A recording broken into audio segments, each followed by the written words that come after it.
Hoy nos va a hablar el profesor José Villanueva, de la Universidad de Valparaíso. José es oriundo de Rengo y tras terminar su estudio secundario en dicha ciudad, se fue a Santiago, particularmente a la USACH, donde obtuvo su licenciatura en física aplicada en dicha casa de estudio. El trabajo final que hizo José en esa oportunidad fue supervisado por el doctor Norman Cruz. Posteriormente, José partió al doctorado conjunto de la Católica de Valparaíso con la Santa María, y ahí hizo un trabajo, su tesis la desarrolló bajo la supervisión del doctor Sergio del Campo. Posteriormente, tras su graduación, José tuvo un paso por la Universidad de Tarapacá, estuvo 2 años allá entre el 2010 y el 2012, y el 2013 ya se incorpora en la Universidad de Valparaíso, donde está hasta el día de hoy. Tanto en la Universidad de Tarapacá como en la Universidad de Valparaíso, José ha participado activamente en la formación de estudiantes, tanto de pregrado como de posgrado. También ha desarrollado algunos cargos administrativos, especialmente acá en la Universidad de Valparaíso. A lo largo de toda su carrera, ya incluso cuando estaba terminando su licenciatura en física aplicada, José ya había empezado a trabajar en tópicos de gravitación y cosmología, que son los tópicos que ha estado desarrollando en distintas variantes a lo largo de toda su carrera. Y el día de hoy nos va a hablar en esa línea de algunos tópicos en agujeros negros. José, adelante. Ok, ahora doy el saludo inicial formal. Agradezco la invitación a participar de esta charla y sobre todo de este programa conjunto que de verdad que es bastante motivante, sobre todo por la calidad humana y científica que existe acá. Entonces, para mí es muy, muy agradable poder participar y cooperar en esto. Bien, yo les voy a hablar hoy acerca de algunos tópicos que he trabajado durante mi carrera, digámoslo así. Eh, entonces, bueno, voy a partir dándoles, a ver, creo que, ahí sí, tengo que ver. Entonces, le cuento más o menos el resumen de lo que voy a hacer hoy día. Voy a estudiar algunos tópicos relacionados con relatividad general, eh, sobre todo lo que tiene que ver con las pruebas clásicas que llevaron a establecerla, ¿cierto? Y además también quiero mostrarles muy rápidamente otro tópico que estamos desarrollando también con un par de estudiantes. Bien, entonces, para empezar, bueno, vamos a hablar de agujeros negros. ¿Qué son los agujeros negros? En principio, uno debe entenderlos como posibles finales de un colapso gravitacional. Es decir, cuando una estrella eh, pierde ya todo su, digámoslo así, su combustible de vida, ya finalmente la gravitación domina sobre los efectos cuánticos que tienen que ver, por ejemplo, con la presión de radiación, ¿cierto? Que mantiene el equilibrio en una estrella viva, digámoslo. ¿Ok? Entonces, digamos, muy vagamente les cuento de qué es lo que estamos hablando. Estamos hablando de un objeto compacto, ¿cierto? Ya les voy a hablar más acerca de ellos, pero es un objeto compacto, ¿cierto? Que es el final de una estrella. Dependiendo de las propiedades que esta estrella tenga, ¿cierto? Aquí puse tres, porque son las que finalmente van a importar para describir los agujeros negros. Masa, momento angular y posible carga eléctrica, ¿cierto? Dan el final de esta estrella. Por ejemplo, una enana blanca, ¿cierto? Es uno de los posibles finales en el cual su equilibrio se debe esencialmente a la presión de los electrones degenerados, ¿cierto?, que sustentan la gravitación. En este sentido, hay que decir que la masa final para este tipo de objetos, ¿cierto?, es del orden igual o menor de la masa del límite de Chandrasekhar, ¿cierto?, que es 1.4 veces la masa solar. Ahora, es importante decir que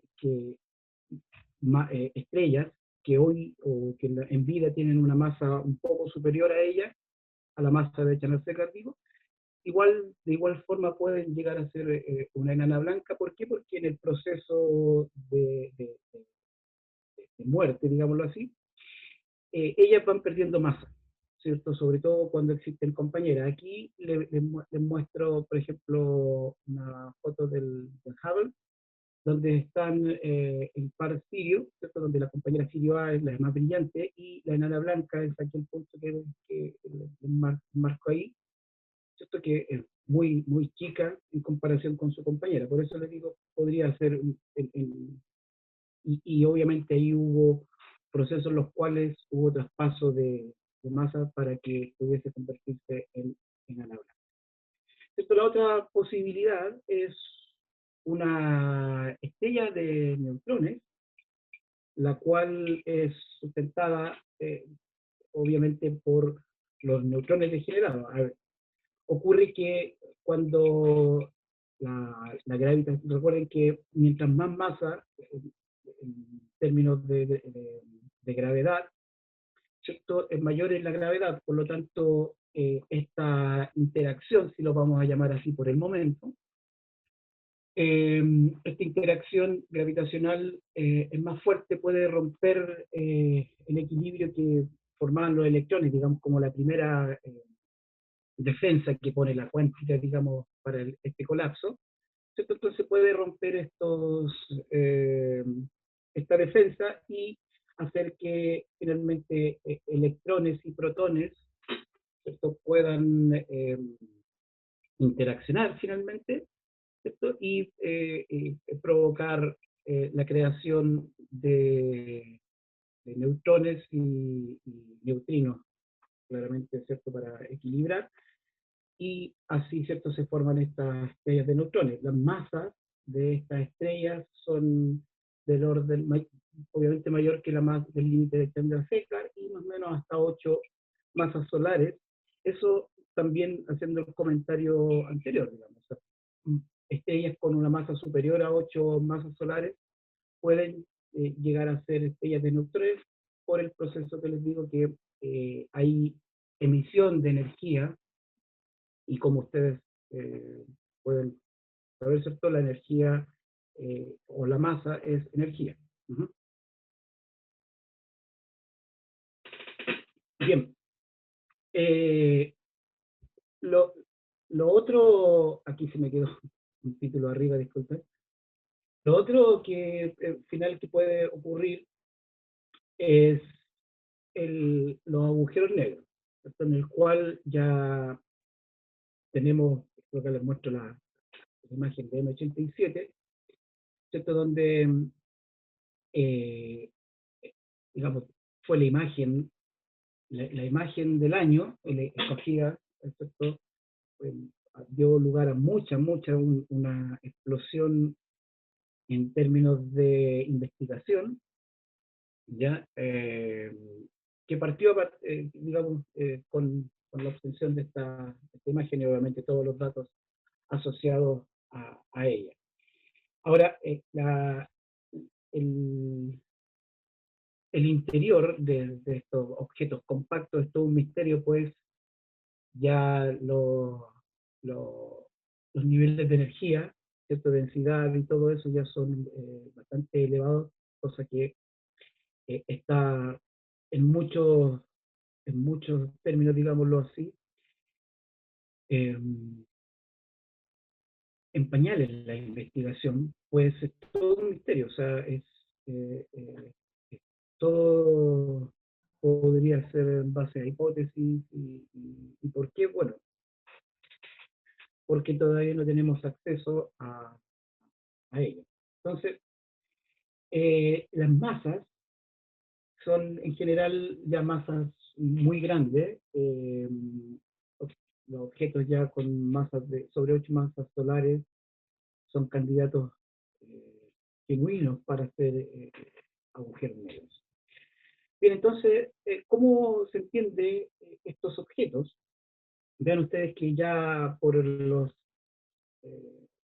años 1700, finales de los 1700, ¿cierto? Ya John Mitchell y Laplace ya tenían la idea, ¿cierto? Ya, obviamente con la teoría de Newton en las manos, ¿cierto? Ya se habían hecho la idea, ¿cierto? Tenían este concepto de la velocidad de escape, ¿cierto? De manera que objetos, dependiendo de la velocidad que tenga el objeto, con que se lance el objeto, ¿cierto? Y además la masa que posea el cuerpo que está generando la gravedad,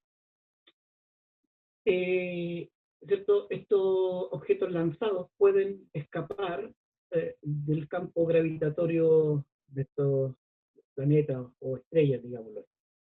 ¿Cierto? Entonces, mientras más grande es la masa del cuerpo, ¿cierto? Más grande va a ser la velocidad de escape. De manera que se piensa, ya, digamos, la idea original, o la idea que se le vino a la mente, era que la posibilidad de la existencia de cuerpos que fuesen tan masivos, tales que ni siquiera la luz pudiese escapar de ellos. ¿Ya? Entonces, de ahí parte los primeros, las primeras ideas de estos objetos compactos llamados agujeros negros. ¿Cierto? Luego de todo esto, digamos, pasando por Newton, ¿cierto? Ya a principios del siglo pasado, ¿cierto? Cuando Albert Einstein presenta o desarrolla, junto a otros personajes, Hilbert, etcétera, desarrolla la relatividad general, ¿cierto? En el cual se da una forma distinta de entender la gravedad. ¿Ok? En ese sentido, por ejemplo, yo voy a solamente mencionar estos objetos que están acá, porque creo que no deberían problemarse de aquellos que me escuchan cuando les presento este tipo de ecuaciones. No vamos a trabajar básicamente con ellos, simplemente presentárselos. ¿Okay? Entonces, lo que habla esta teoría de gravitación, a diferencia de la teoría de Newton, en la cual Newton habla de ellas como una interacción de la misma forma que existe la interacción electromagnética, por ejemplo, ¿cierto? Pero en este sentido, y muchas cosas, digamos, dejó en el aire también cuando planteó esa teoría, ¿cierto? Voy a hablar un poquito más acerca de ello más adelante, solamente dejarles planteado eso, ¿cierto? De que Newton, la teoría de Newton de por sí era muy exitosa, o fue muy exitosa en ciertas cosas, pero te dejaba muchas interrogantes que bastaba pensar un poquito y uno podía quebrarse la cabeza con eso, ¿cierto? Entonces, ¿cuál es la diferencia entre la vieja teoría de Newton y la nueva teoría de Einstein?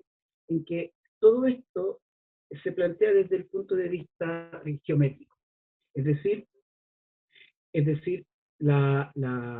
los cuerpos le dicen al espacio-tiempo cómo curvarse, o de qué forma va a ser este espacio-tiempo.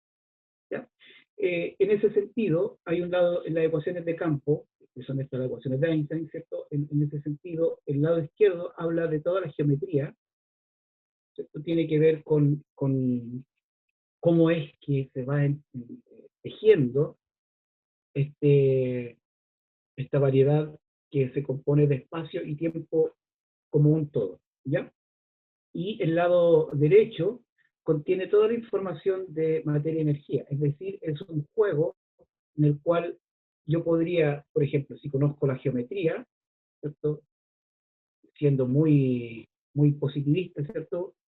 Conozco la geometría, podría conocer eh, la materia o la materia y energía que está provocando esta geometría, o al revés, ¿cierto? Yo conozco la materia y energía, de alguna forma podría inferir o podría calcular o determinar, insisto, siendo muy positivista, cómo es la geometría del espacio-tiempo generado por esta máquina. ¿No? Ese es, digamos, dicho de esta forma muy vaga, ¿qué es lo que quieren decir estas ecuaciones llamadas las ecuaciones de campo de Einstein, del campo gravitatorio? ¿Ok? Entonces, aquí hay varias cosas que ya pueden dar lugar a muchas diferencias, ¿cierto? Notorias con la teoría anterior. Entonces, la posibilidad de obtener o de estudiar la geometría, ¿cierto? Parte con la solución de Carl Schwarzschild en 1916, quien eh, haciendo uso de algunos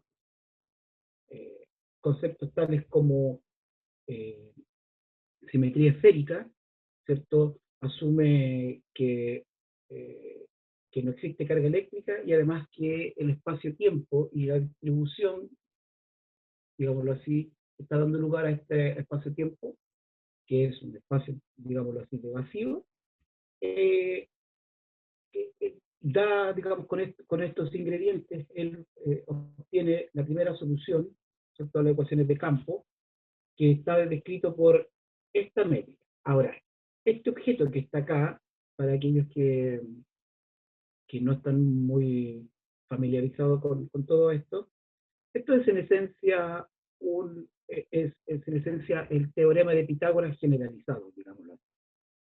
O dicho de otra forma, con esto lo que me dicen es, aquí tiene una regla, ¿cierto? Cuando uno le enseña el teorema de Pitágoras, simplemente nos pasan una regla, ¿cierto? Y con eso construimos la geometría, ¿cierto? Cómo medimos las distancias a través de ejes, etcétera, ¿cierto?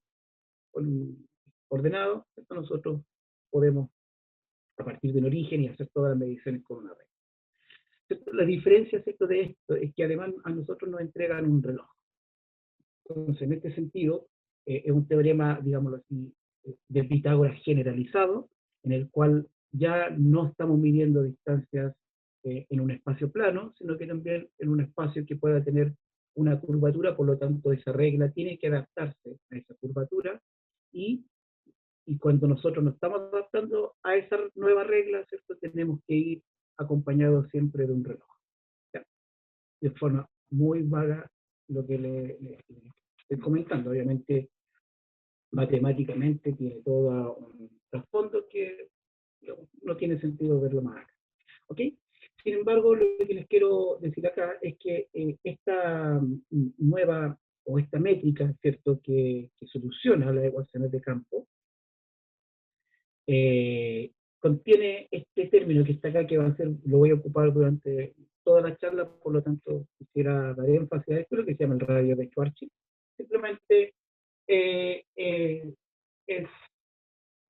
la posición, ¿cierto?, donde vean ustedes, ¿cierto?, que esto corresponde. Si lo miramos así, cualquier persona me podría decir, bueno, ¿qué pasa cuando R es igual a RS o R de Schwarzschild? Acá tenemos que la geometría, digamos, tiene un problema. Hay algo dividido en cero, ¿cierto? Entonces, en ese sentido les quisiera decir que, bueno, esto corresponde efectivamente a una singularidad de este espacio-tiempo, pero por suerte no es una singularidad de curvatura, no es un problema que tenga el espacio-tiempo, sino que es un problema que tienen mis coordenadas únicamente. ¿Ya? Pero aún así, tienen una interpretación física de esa distancia. Y tiene que ver con lo que se llama el horizonte de evento de esta distribución. Entonces, lo que podría diferenciar entre un objeto como un agujero negro y un objeto como el Sol, ¿cierto? Es que el objeto como el Sol tiene su horizonte de evento, o su radio de Schwarzschild, en el interior de su distribución. ¿Mm? O dicho de una forma, su radio de Schwarzschild es menor que su radio físico. ¿Mm? No así, obviamente, en un agujero negro, en el cual, obviamente, ya no, esto no se da. ¿Mm? Entonces, además, también, ¿cierto? Vean esta otra parte que tiene que ver únicamente, ¿cierto? Como que está escrito en coordenadas esféricas todo esto, ¿cierto? Y este objeto contiene esa simetría. Uh-huh. Bien. Entonces, desde el punto de vista, desde de la geometría, ¿cierto? ¿Qué es lo que en sí esta solución de Schwarzschild, ¿cierto? Este es un corte únicamente de cómo es el espacio, obviamente el espacio posee esa simetría, para que de donde uno lo vea, esto lo va a ver así, ¿cierto? Entonces posee una región claramente, o dos regiones, ¿cierto? Dos lugares, el radio de Schwarzschild, ¿cierto? Que es este círculo que ponemos acá, por eso les digo, en realidad es una esfera, ¿cierto? Pero para que pueda ser visualizado lo ponemos de esta forma. ¿Ok? Y la singularidad obviamente se encuentra en el origen. Eso quería decirles, ¿cierto? Ustedes pueden ver que efectivamente en R igual 0 sí hay problema, y ese problema ya no lo podemos salvar con ningún cambio de coordenadas. Cosa que, por ejemplo, la singularidad que se da acá, sí podríamos removerla haciendo algunos cambios de coordenadas, existen varios, en los cuales podemos regularizar todo eso. Bien, entonces, como les decía, el espacio-tiempo de un agujero negro se ve de esta forma, insisto, un corte, al espacio-tiempo, esto se vería de esta forma, en el cual ¿cierto? Se van formando círculos que, digamos, en sí no son las órbitas mismas de los objetos que orbitan, ya les voy a mostrar cómo son esas órbitas, pero ¿cierto? Dan lugar al espacio-tiempo exterior a estos objetos. Ahora, ¿cuál es la gracia de todo esto? Es que independiente de que yo tenga o no un agujero negro, cuando tengo una fuente masiva, el espacio exterior se ve de manera similar. Digamos, si yo no pudiese o fuese cayendo de espalda, digámoslo así, ¿cierto?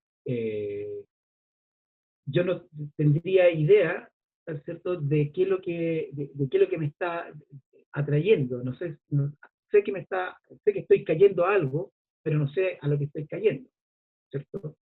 Eh, entonces, lo que les quería decir es que esta geometría exterior se ocupa no solamente para describir la geometría exterior de agujeros negros, sino que de cualquier objeto, ¿cierto?, que tenga esta simetría, pues hacia afuera, ¿cierto?, se ve similar el espacio-tiempo, un espacio-tiempo de Schwarzschild, como se dice, a lo que es un agujero negro, una estrella de neutrones, o un planeta como la Tierra.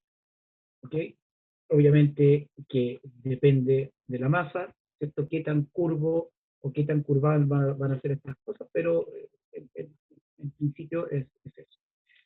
Bien, una de las cosas que aparece acá tiene que ver con el problema que aparecía en la teoría de Newton, ¿cierto? Que tenía que ver con que habían objetos que no estaban puestos según, digamos, tenían anomalías eh, respecto a la teoría de Newton. Uno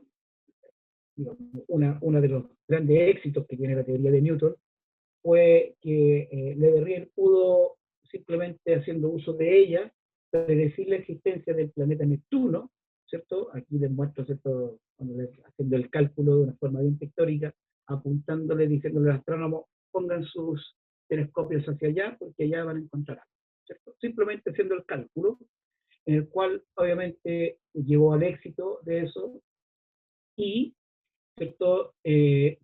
Para conociendo la existencia del problema también de la precisión o de la anomalía en la precisión del perihelio de Mercurio, ¿cierto? Hace uso de Berrier de los mismos conceptos, ¿cierto? Y en ese sentido plantea la existencia de un planeta llamado Vulcano, el cual obviamente está, es interior, decimos interior a Mercurio, ¿cierto? Con ciertas características, por ejemplo, que no se puede ver desde la Tierra. ¿Cierto? Entonces, Le Verrier murió, digámoslo así, murió pensando en la existencia de Vulcano. Él pensó que había descubierto estos dos planetas, solamente que el Vulcano no podía ser todavía observado. Uh-huh. Y la otra cosa que yo les quería comentar tiene que ver con una propuesta hecha por el profesor Paul Gerber, por allá en 1898, en el cual es súper interesante porque él plantea ahora de que en realidad la interacción gravitatoria newtoniana, digámoslo así, no es una interacción instantánea, sino que requiere de un tiempo, ¿cierto?, de propagación. Esa velocidad de propagación la puso acá como c, ¿ya? Y él se propuso entonces ver qué es lo que podía sacar o qué información podía sacar con esto, y plantea a Mercurio. Y lo interesante de todo esto tiene que ver con que él llega a que la velocidad de propagación, o la forma en la cual puede calcular la velocidad de propagación, es a través de una fórmula que es obtenida, que es exactamente la misma fórmula que se obtiene a través de la relatividad general para la precesión del perihelio de Mercurio. Vean ustedes que acá él, conociendo el dato de la precesión del perihelio de Mercurio y conociendo los otros datos de la órbita, él puede determinar la velocidad de propagación de esta interacción gravitacional, ¿cierto? Y les da, ven, ¿no? 1898, 305.5 kilómetros por segundo, ¿cierto? 300.000, digo, ¿cierto?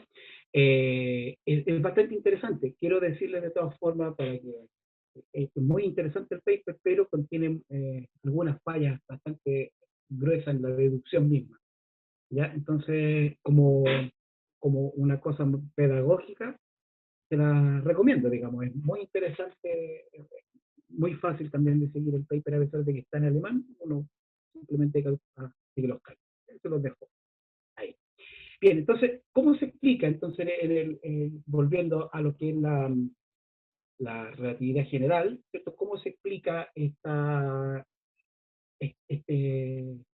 anomalía? ¿Cierto? Simplemente en que las órbitas son elípticas, eso no hay ninguna diferencia, esto va procesando en esta garganta y no tiene movimiento, digámoslo, absolutamente, ¿cómo se le quería decir? La órbita no está en un plano ecuatorial, digamos. Siempre están inclinadas y esa inclinación obviamente es distinta para cada plano. Bien, en ese sentido hay muchas cosas, hay algunas cosas, no voy a apurar, creo que hay muchas cosas que se pueden hablar acerca de ellas. Quiero comentarles de que el valor más aceptado para esta anomalía son 42.98, ¿cierto? Pero además todo esto se debe agregar a otros efectos que existen en el sistema solar, ¿cierto? Hay efectos de los otros planetas. Vean ustedes, ¿cierto?, que Saturno, Júpiter, ¿cierto?, algún efecto tienen sobre el sistema solar. Todos esos efectos, como les muestro acá, están sumados, ¿cierto?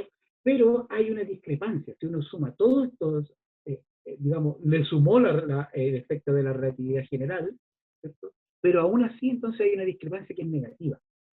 Uh-huh.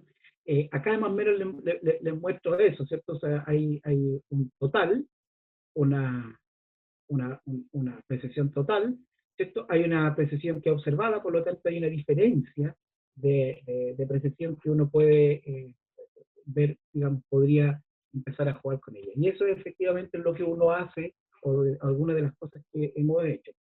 Quería comentarles, ¿cierto?, que esa precesión está dada, aquí la puse de dos formas, aquí está dada en términos de todos los parámetros de la órbita, aquí está en términos de un poco normalizada, ¿cierto?, pensando en que esta es la masa normalizada, tal como aparece en la masa de Schwarzschild, que le mencioné arriba, y este R aquí tiene que ver con el latus rectum de la órbita. Mencionar de aquí en adelante que voy a hacer énfasis en cada una de las anotaciones, porque en cada trabajo que uno ha hecho, a veces la anotación suele mezclarse y no tiene el mismo significado, por lo tanto voy a dar énfasis en eso, ¿ok? Entonces, bueno, la primera cosa que les quería mostrar aquí, un trabajo hicimos con el profesor Norman Cruz y acá el colega Marco Olivares. Efectivamente, estábamos trabajando para este paper, y nos sacaron unas fotos de que esto fue sin que nos diéramos cuenta, ¿ya? Lo interesante de todo esto es que el espacio-tiempo que nosotros estudiamos, ¿cierto?, es un espacio que se llama Schwarzschild Antidesite. ¿Por qué? Porque tiene la incorporación de la constante cosmológica negativa, ¿ya?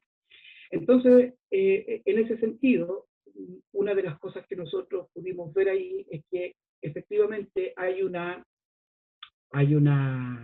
aporte de la constante cosmológica a la precesión del perihelo de Mercurio, y por suerte, digamos, en negativa, lo que hace que esté digamos, tenga el efecto deseado, ¿cierto?, que contrarreste o que haga disminuir un poco, no mucho, ¿cierto?, el valor de la precesión, ¿ya?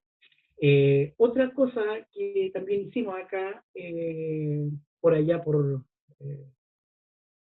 la década pasada, digámoslo así, junto al profesor Carlos Leiva y al profesor Joel Saavedra, estuvimos estudiando un espacio-tiempo que viene, digamos que un espacio, digámoslo así, no conmutativo, básicamente algo de lo cual experto el profesor Leiva. Nosotros junto a Joel, digamos, le aportamos en otra idea, y esa es la gracia, ¿cierto?, de siempre hacer colaboraciones.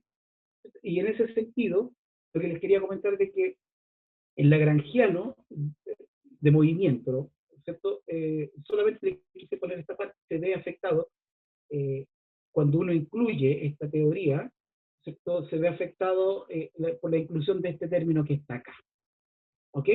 Entonces, hay que buscar la forma de cómo uno puede obtener valores o de qué forma podría testear esto, y una de las formas que se puede hacer es a través de utilizando la precesión del perihelo de Mercurio, de manera de que en este caso obtenemos una corrección, la escribimos de esta forma, ¿cierto?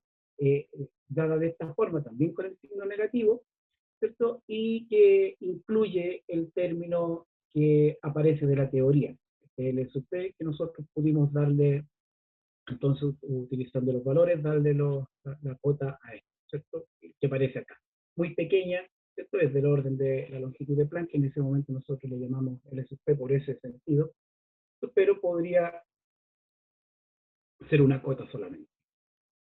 Bien, otra cosa que nosotros hicimos también acá, ya no quise poner una foto mía para no perjudicar la foto anterior, solamente el profesor Marco Olivares, mi colega, en el cual estudiamos un espacio-tiempo que proviene de vía de cuerda, ¿ya?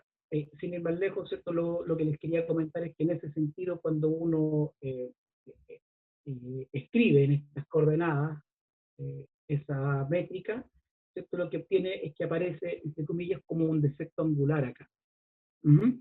¿Cierto? Es decir, esta coordenada que en principio, ¿cierto?, mide o que podríamos decir que es el área de la esfera partido en pi, ¿cierto? Eso nos da el pi por r cuadrado, o el 4pi por r cuadrado, digámoslo así,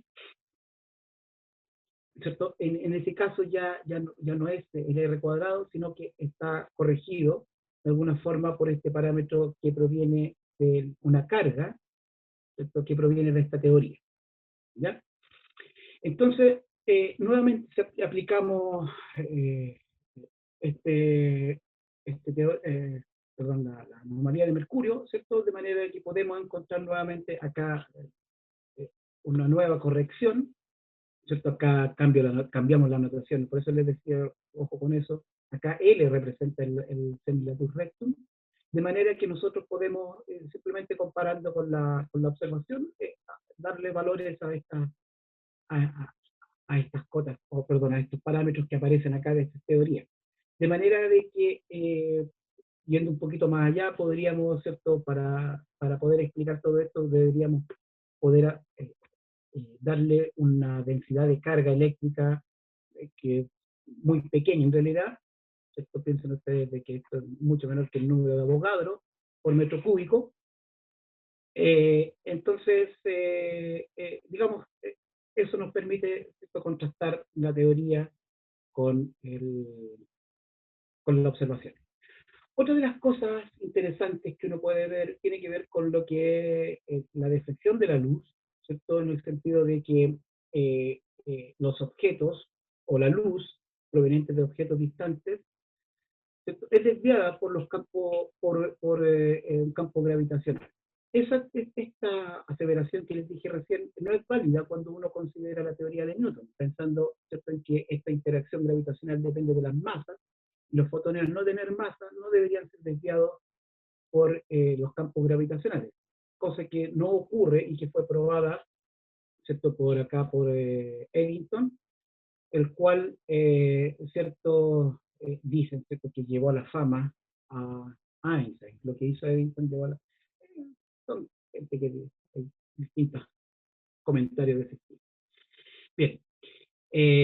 Nuevamente con el colega Marco Olivares, pero ahora trabajando en una teoría, la teoría de conforme de Bailey, la cual es una teoría que en principio, solamente le hago el comentario, es una teoría en la cual se quiere unificar electricidad con esta interacción gravitacional, ¿cierto? El problema es que, o sea, tiene muchas ventajas, por ejemplo, de que en esta teoría uno no requiere de conceptos como materia oscura para poder explicar las curvas de rotación galáctica, ¿cierto? Sin embargo, el pago que tiene que hacer uno es que efectivamente la teoría ya es una teoría de orden superior, por lo tanto, todas las cosas se complican al doble o se cuadriplican en la complejidad. ¿Okay? Sin embargo, uno igual aún puede hacer observaciones o puede aportar, digamos, algunas cosas. Entonces, en este sentido les muestro, ¿cierto? Que estos espacios-tiempos tienen asociado en sí un potencial efectivo, y el potencial efectivo para las partículas sin masa, para este caso, presenta esta forma, y aquí se da lo que se llama la zona de deflexión, es decir, lugares donde el potencial, ¿cierto? Hace que las partículas tengan un punto de retorno, ¿cierto? Tengan de infinito, tengan un punto de retorno y sean deflectados nuevamente sin infinito. Básicamente esa es como la idea. ¿Ya? Entonces, en ese sentido, nosotros pudimos encontrar ya en términos de funciones elípticas, acá les presento la función elíptica de Weierstrass, que es una de las funciones base que uno puede describir, las funciones elípticas que ya aparecen en todo este tipo de cosas. ¿Okay? Entonces, acá pueden ver efectivamente de que dependiendo del parámetro de impacto, ¿cierto? Estas partículas pueden tener, o los fotones, digamos, pueden tener mayor o menor deflexión de ellas, y uno puede aplicar a todo esto. Entonces quedan escritas, uno aún así, ¿cierto? Puede obtener de forma exacta estas expresiones para los ángulos de deflexión. Esto acá en términos de las funciones inversas de Weierstrass, como les decía, son funciones que uno tiene que finalmente llegar a aprender. Otra de las cosas interesantes que aparece acá es lo que se llama el efecto Sagnac. Acá les muestro el Compton Rendus del año 1913, en el cual aparecen dos papers de Georges Sagnac, el cual, obviamente, lo que él estaba haciendo era aún trabajando con estas cosas del éter.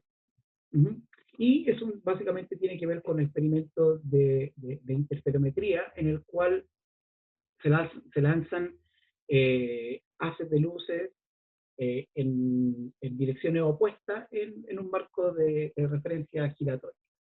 ¿Cierto? Entonces, esto todo da lugar a mucha teoría. Quiero comentarles también a aquellos que puedan, quizás de otra área, que este efecto también se puede aplicar a partículas masivas, ¿ya? Y tienen una correspondencia, algunos de ustedes pueden estar interesados con eso, les digo, con el efecto Haranon-Bohm, ¿cierto? En el cual las partículas eh, el movimiento de las partículas se ve modificado por la existencia de campos magnéticos, ¿cierto? Existe una equivalencia en eso. Bien, para ir avanzando rápido, acá les muestro un trabajo que trabajamos con un par de estudiantes de pregrado, ya que fue publicado hace un par de años, a finales del 2018, en el cual, entre otras cosas, pudimos trabajar este efecto Sagnac, ¿cierto? Acá les muestro efectivamente, ¿cierto?, lo que significa, ¿cierto? Tenemos una fuente estática, ¿cierto?, esto que está acá, y tenemos un interferómetro que está, ¿cierto?, orbitando y que en algún momento envía señales en direcciones opuestas. ¿Cierto? Entonces lo que uno encuentra es que existe un tiempo que está dado, además, que tiene que ver con el experimento mismo, tiene que ver con un efecto gravitatorio también, y esos efectos gravitatorios uno los puede ver, ¿cierto?, que aparecen a ciertas velocidades angulares, entre comillas, digamos, dependientes de los parámetros de la teoría. Y eso, ¿cierto?, nos permite también poder comparar con experimentos. Otra cosa que hicimos también en ese sentido fue con el estudiante, digamos, no fue estudiante mío, pero era estudiante de doctorado de la Católica de Santiago, ¿cierto? El cual, llegando en algunas conversaciones, él vino a dar un seminario en algún momento y conversamos acerca de esto y pudimos generar este trabajo que es bastante interesante, pero está enfocado hacia agujeros negros en bajas dimensiones, más conocido como el agujero de BTZ, que es, a diferencia de estos agujeros 3+1, digámoslo así, es un agujero negro que es topológico, ¿ya? Digamos, no requiere de una masa para existir, en eso quiero decir, topológico. También pudimos encontrar algunas cosas bastante interesantes, como les muestro acá, cierta dependencia de este tiempo con la velocidad angular y también con la distancia que uno coloca o a la distancia que uno está haciendo este experimento. ¿Ok? Voy a pasar rápidamente por esto para poder terminar con lo que les quiero comentar. Bien, otra cosa aquí les muestro que tuve un trabajo de este año también con mi estudiante de doctorado, Mosel Fati, y también colega, obviamente, Marco Olivares. Ya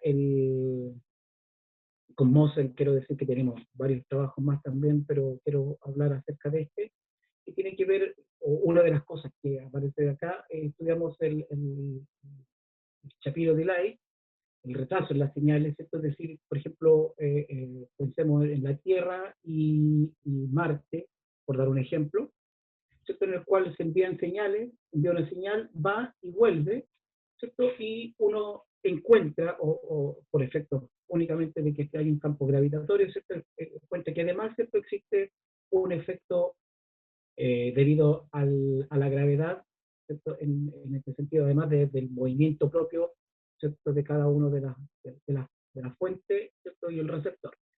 Entonces, en este sentido, estudiamos lo aplicamos a un agujero negro que fue también, quiero mencionar lo que fue también encontrado por mi estudiante Mosel Fati hace algún tiempo atrás cuando él estaba estudiando su magíster. Y también, bueno, pudimos, junto con Marco y él, pudimos hacer varias cosas, encontrar cantidades asociadas a esto, ¿cierto? Y pudimos aplicarlo directamente al Sol, encontrando, ¿cierto?, expresiones válidas para él. Bien, para finalizar, y pidiéndole solamente unos minutos extras, con esto quiero terminar rápidamente, ¿cierto? Quiero hablarle un poco de los agujeros negros y la termodinámica, algo que existe una equivalencia entre las leyes de la termodinámica y las leyes mecánicas, eso es importante recalcar, leyes mecánicas de los agujeros negros. ¿Ya? Básicamente aquí les hago un resumen. La ley cero, por ejemplo, que dice que para en termodinámica la temperatura de un cuerpo es la misma en todas las partes de su cuerpo, cuando está en equilibrio térmico, ¿cierto? Es decir, A con B, B con C significa A con C, ¿cierto? En este sentido, la equivalencia es con agujeros negros, dice que la gravedad superficial, ¿cierto?, es constante sobre toda la superficie del agujero negro. La primera ley, ¿cierto?, que habla de que la energía, ¿cierto?, va a ser igual al calor más o menos el trabajo, el trabajo, perdón, más el trabajo de las fuerzas, o digamos, más el trabajo, ¿cierto?, que podamos agregar, ¿cierto?, está dado por esta primera y segunda ley que aparece ahora para agujeros negros, ¿cierto?, donde la masa efectivamente pasa a ser la energía interna, ¿cierto?, y el trabajo es realizado, ¿cierto?, por esta otra cantidad que tiene que ver con el momento angular y la carga, pensando en un agujero tipo más general llamado el Chernobyl. ¿Ok? La segunda ley habla de que en cualquier proceso el área siempre va a crecer en particular, por ejemplo, en la colisión, podríamos pensar en la colisión de dos agujeros negros, el producto final siempre va a ser, el área va a ser mayor que la suma de la área, ¿ya? Mayor o igual. ¿Ok? Y la tercera ley que es importante también, que es imposible tener una temperatura cero por algún proceso físico, ¿cierto? En la mecánica de los agujeros negros, esto se traduce a que es imposible tener un agujero extremo por un proceso físico. Un agujero extremo, bueno, ya les voy a dar, quiero hablar un poquito acerca de eso. Bien, lo que les voy a hablar ahora, y con esto termino, por eso les pedía solamente 6 minutos más, con esto termino, es un trabajo que en este momento ya está en la última parte de revisión en la revista Classical and Quantum Gravity, y que es un trabajo que estamos desarrollando con el estudiante de pregrado, Martín Molina, y tiene que ver con lo que es un agujero negro regular. A grueso modo, y insisto, tratar de darle la explicación más fácil posible, un agujero regular, a diferencia de un agujero de los que estábamos estudiando antes, como el de Schwarzschild, ¿cierto? Ya en el origen, ya no, en espacio, tiempo ya no se rompe, ya es, como lo dice su nombre, ya es regular. Acá, por ejemplo, el agujero negro de Hayward, les presento, acá aparece el parámetro de Hayward, que es este L, acá, ¿ya? Y si ustedes se dan cuenta, cuando yo me voy a R igual 0, ¿cierto? En R igual 0 ya no tengo problema, ¿cierto? Porque acá este es 0, pero me queda algo distinto de 0 abajo, y acá es 0, 0 partido, me queda un 1, ¿cierto? Eso significa de que en el origen este espacio-tiempo es plano, tal como Minkowski, ¿cierto? Y ya no tiene una singularidad.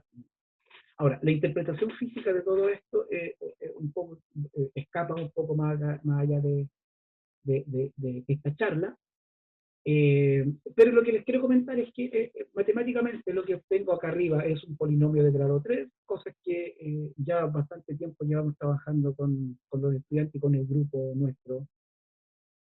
Entonces, en este sentido, quisiera comentarles, bueno, de que este espacio-tiempo tiene una métrica que se puede expandir. Ustedes pueden ver que para R grande se comporta como un Schwarzschild, ¿cierto? Ustedes pueden despreciar este término, es efectivamente un Schwarzschild, y para R pequeño se comporta como un de Sitter, ¿cierto? Y que es plano en el origen.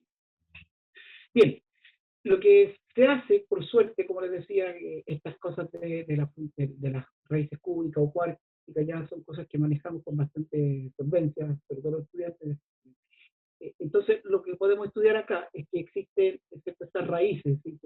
Un polinomio cúbico tiene 3 raíces, acá podemos estudiar las 3 raíces. Acá existen 2 puntos que les quiero comentar. Primero, acá, este L sobre L0, L0 es un parámetro que está escogido de forma conveniente, es proporcional al radio de Schwarzschild.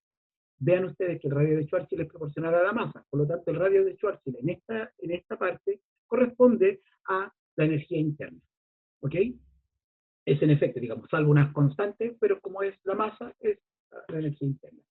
Acá está lo que se llama el agujero extremo, es donde las 2 raíces positivas, ¿cierto?, convergen a una, ¿cierto?, y ya desaparece en sí el horizonte de Venn y pasan a tener lo que llamamos raíces imaginarias y podría ser dicho de una forma una singularidad desnuda, pero acá no tenemos singularidad, por lo tanto es otra cosa. ¿Ya?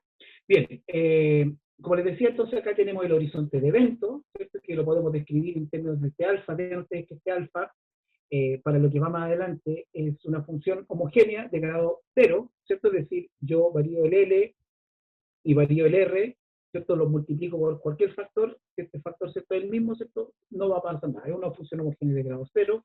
Acá R, este R grande, que es el horizonte dividido por el radio de Schwarzschild, ¿cierto? Vean ustedes que cuando L igual 0, ¿cierto?, el radio de Schwarzschild, el horizonte corresponde efectivamente al radio de Schwarzschild y después. Bien,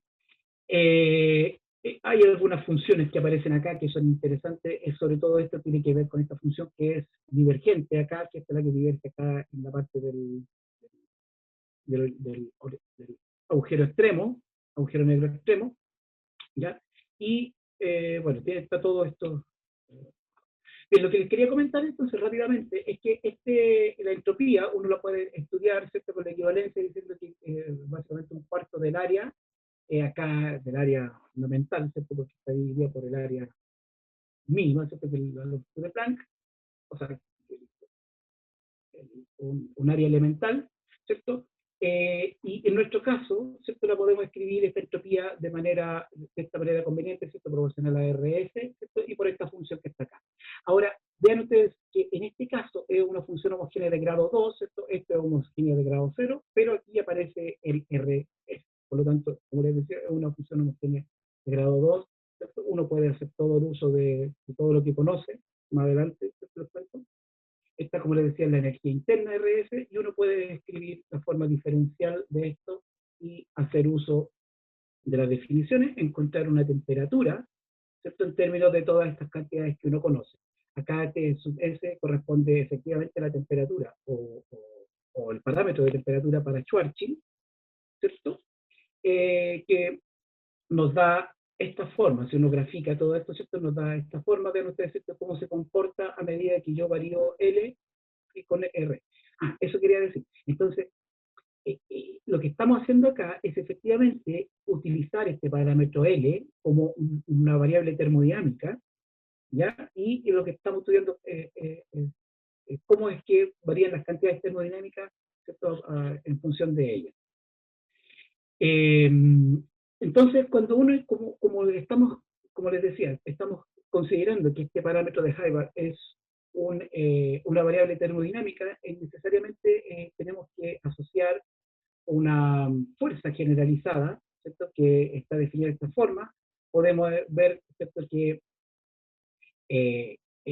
cuando el agujero extremo se va a cuando la temperatura va a 0, ¿cierto? La transparencia anterior no lo mencioné, pero digamos, es eso, ¿cierto? Cuando T va a 0, la temperatura va a 0, tenemos el agujero extremo. Entonces esta función, vean ustedes que se hace máxima cuando es extremo y es mínima, ¿cierto?, cuando en el caso de Schwarzschild.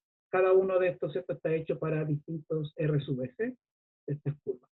También entonces aparece una energía libre, ¿cierto?, que está determinada de esa forma por la multiplicación de la fuerza por este desplazamiento generalizado por el parámetro de Hilbert, ¿cierto? Vean ustedes, ¿cierto?, de que es máxima en la parte extrema, pero es mínima para Schwarzschild, ¿ya? Eso nos está dando algunos indicios que obviamente tiene que ver con cómo se comporta este agujero negro. Acá podemos mezclar la primera y la segunda ley, ¿cierto?, y obtenemos, ¿cierto?, de esta forma. Esto es lo que teníamos. Teníamos acá esto que representa la energía interna, ¿cierto? Y esto es el trabajo debido a este desplazamiento de Heisenberg. Entonces, como les decía, haciendo uso del teorema de Euler y sabiendo la homogeneidad de estas funciones, uno encuentra la ecuación fundamental, por lo tanto uno puede determinar toda la termodinámica, entre comillas, ¿cierto? Sabiendo la equivalencia de este sistema.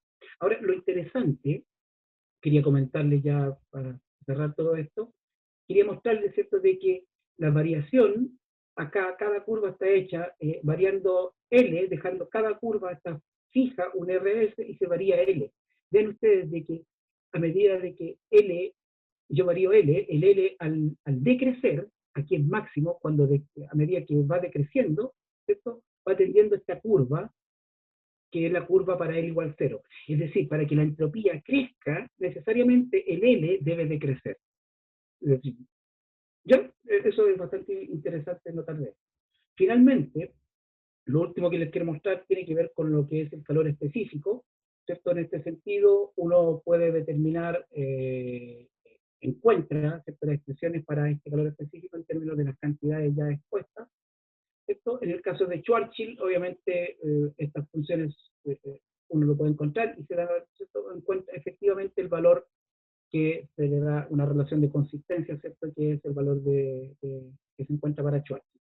Ahora, hay un cambio de fase cuando uno grafica este calor específico, eso es lo interesante de todo esto, ¿cierto?, de que entre este valor que se calcula, que se determina, ¿cierto?, cuando este calor específico se indetermina, ¿cierto?, se determina de esta manera, ¿cierto?, haciendo esta igualdad, uno puede determinar este valor, ¿ya?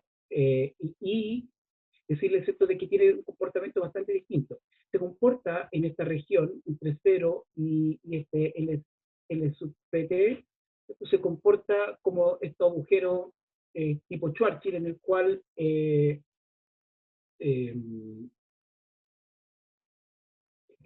este agujero se calienta a medida que irradia energía, ya en esta región, ¿cierto?, de estos parámetros, y se enfría a medida que irradia energía en esta otra región, ¿cierto?, hasta llegar a un valor 0, que es en el valor del agujero extremo.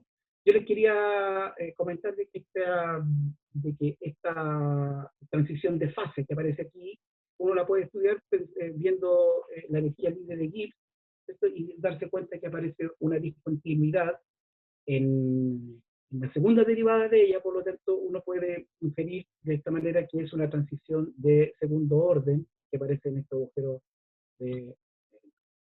Entonces, como comentarios finales, les quería comentar o recalcar, ¿cierto?, que es posible siempre, o en algunos casos, por lo menos los que hemos estudiado, extender las pruebas que se estudian para la relatividad general a algunas teorías alternativas de gravitación, ¿cierto? Pero es importante notar que uno podría también generalizar estas situaciones. ¿A qué me refiero? De que, y es cosa de lo que estamos haciendo también con nuestro grupo, generalizar estos resultados ya cuando las fuentes están con rotación, por ejemplo, o estas mismas fuentes están inmersas en algún medio, como un plasma o algo por el estilo, ¿cierto? Y ver cómo es que cambian estos temas. En el agujero de Hayward, les quiero comentar de que nos encontramos, además de estar ya finalizando la respuesta al referato, ¿cierto?, nos encontramos trabajando en algunas otras cosas que tienen que ver básicamente con la tercera ley de este agujero negro, y también ver algunos, lo que tiene que ver, por ejemplo, con el ciclo de Carnot, etcétera, varias cosas que quedaron en el tintero y que estamos profundizando ahora. Para los que existen, no me di cuenta, pero sé que hay estudiantes, comentarles de que hay muchas posibilidades de trabajo en ambas líneas, ¿cierto? Pero remarcar que en ese sentido es muy importante tener un buen curso o estudiar lo que son las funciones elípticas e hiperelípticas, que es parte de lo que estamos también haciendo en nuestro grupo. Bien, entonces con eso quiero finalizar, darle muchas gracias nuevamente por la invitación, por permitirme comentar las cosas que me gustan, lo que estoy trabajando, y les dejo aquí estas bellas imágenes de nuestras tres bellas ciudades que tengo el placer de conocer las tres, Y eso, muchas gracias por vuestra atención. Gracias a ti, José, por la presentación. Tenemos el tiempo para hacer algunas consultas, si es que en realidad las personas quieran hacer alguna pregunta, si tengan algún comentario para hacerle a José, este es el momento.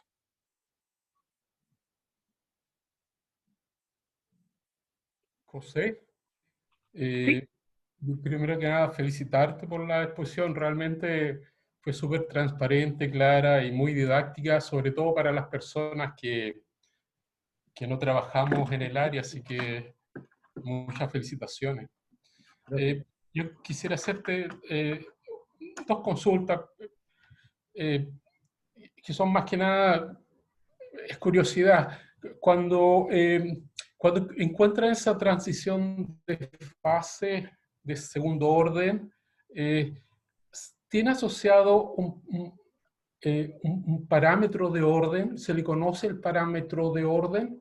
Así como las transiciones ferro, tú sabes que tiene que ver con la imantación o el momento angular o la densidad en el caso de transiciones de líquidos sólidos. ¿Existe un parámetro de orden identificado para esa transición de fase que mencionabas? La verdad es que no lo vimos, en realidad no lo, porque nuestro digamos, interés estaba básicamente en relacionar estas dos variables, que era el parámetro de Heisenberg y el radio de Schwarzschild, que es la Sería masa. súper interesante si no necesariamente existen, ¿eh? Tuvimos ¿Ya? la charla de Clerc, que fue hace una semana, quizás tú te acuerdas. Él habló de transiciones que no tenían parámetro de orden, así que no necesariamente existen los parámetros de orden. Y la otra consulta es respecto existe esta analogía que hacían con la entropía. ¿Existe una suerte de ley de crecimiento de la entropía? Y te la hago por lo siguiente, porque la ley del crecimiento de la entropía es para sistemas cerrados. Entonces, si acá existe una ley equivalente, quizás no existe, no lo sé. Me gustaría saber cómo condicionan el hecho o saltan, digamos, ese bypass de que, o esa problemática en realidad, de que aparentemente sería difícil creer que el sistema es cerrado, ¿no? Claro, pero sabes que en ese sentido, lo que es importante recalcar siempre, y una de las cosas que siempre discuto sobre todo con los estudiantes, es que esto debe ser entendido de todas formas como una analogía, no es una igualdad, digámoslo así. ¿Ya? No lo que existe en la termodinámica debe ser cierto en este sentido. De hecho, hay varios trabajos en los cuales se habla de violaciones a estas leyes. ¿Ya?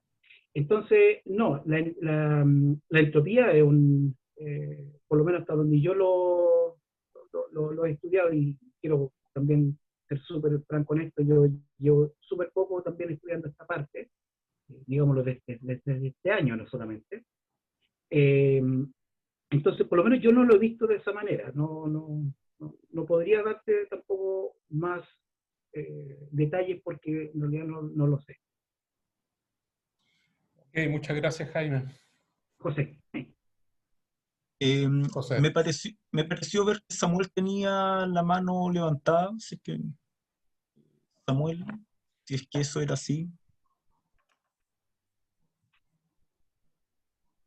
No, Samuel no. Entonces, Carlos López. Sí. ¿Qué tal? Mira, haces los análisis y puedes caracterizar diferentes propiedades, utilizar diferentes modelos. Sé que es difícil la pregunta, pero ¿hay alguna manera de conectar esto con las observaciones? ¿Hay algún parámetro particular que se pueda observar? Carlos, disculpa, ¿sabes qué? Te escuché casi la mitad de la pregunta, te la escuché como cortada. ¿Podrías, por favor, repetir? Ok, ¿se escucha bien ahora? Creo que es un poco mejor. Vale, la pregunta va por el tema observacional. Has caracterizado con diferentes parámetros, diferentes características, desde el punto de vista observacional, ¿cuáles son los retos que tienen por delante para poder contrastar algunos de los modelos que se proponen? Sí, bueno, en efecto, sabes que es parte de los objetivos de nuestro grupo, es siempre poder contrastar con las observaciones.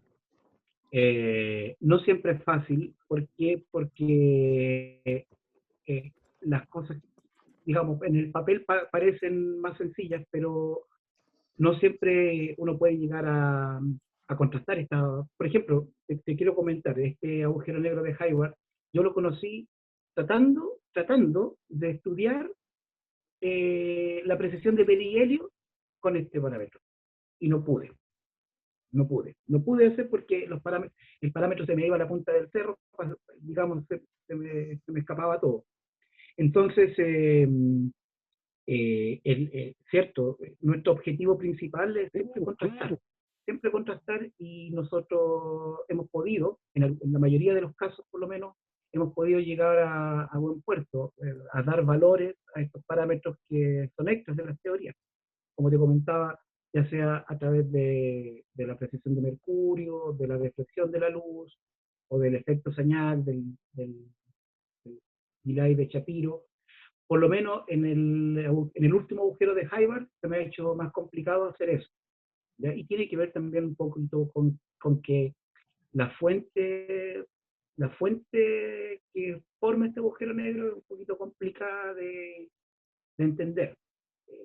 Digamos, para hacerte la idea, la fuente en sí es un monopolo magnético, entonces es como bien complicada la interpretación física en ese sentido, ¿ya? Pero sí, nuestro objetivo finalmente es avanzar en esa línea, con la observación, en contrastar y ver la forma de darle cotas por lo menos a los parámetros estos que aparecen. Gracias. ¿Alguien más tiene alguna consulta? Hola, ¿puedo? Samuel. Sí, Samuel, ahora sí. Hola, buenos días a todos. Y primero, muy buena la presentación de José.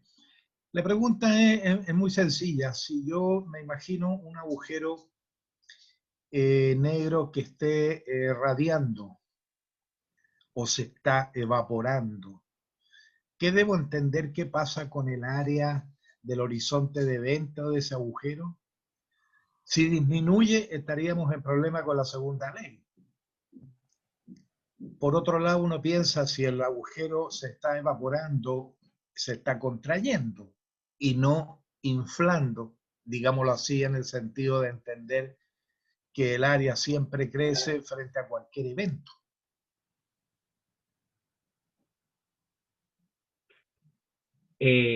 Claro, esos son los problemas. Como les comentaba, yo me he encontrado con varios de este tipo de problemas, sobre todo lo que tiene que ver con la segunda, y sobre todo, Samuel, con la tercera ley. O sea, en la tercera ley es más conflictivo aún. Mira, yo, para responderte respecto al agujero que estamos estudiando, en este sentido, no vimos problema. ¿Por qué? Porque siempre tiende a crecer el área del agujero negro en nuestra variación, porque al decrecer el L, digamos, el sistema natural, como les mostré en ese diagrama TS, siempre para que la entropía crezca, el L debe de crecer. Entonces, en ese sentido, cuando el L decrece, uno lo puede ver en una de las primeras figuras que mostré, que eso significa que el horizonte crece. Por lo tanto, en este sentido, a tu pregunta, no tenemos ese problema porque el proceso termodinámico, bien entendido como termodinámico, va a llevar a que necesariamente el proceso natural va a hacer que el área crezca al disminuir el L, digamos, y en ese sentido, digamos, el proceso natural es que si yo tengo un Hayward, por ejemplo, con un L cualquiera, cualquier proceso termodinámico me va a llevar a un Schwarzschild, para que la entropía, digamos, para poder respetar la segunda ley, digamos, que la entropía necesariamente deba crecer, ¿ya?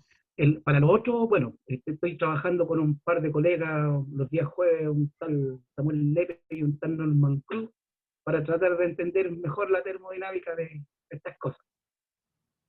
Así que eso, Samuel, te puedo decir con respecto a este agujero negro, de que por lo menos acá no tenemos ese problema, digamos. Ok, gracias.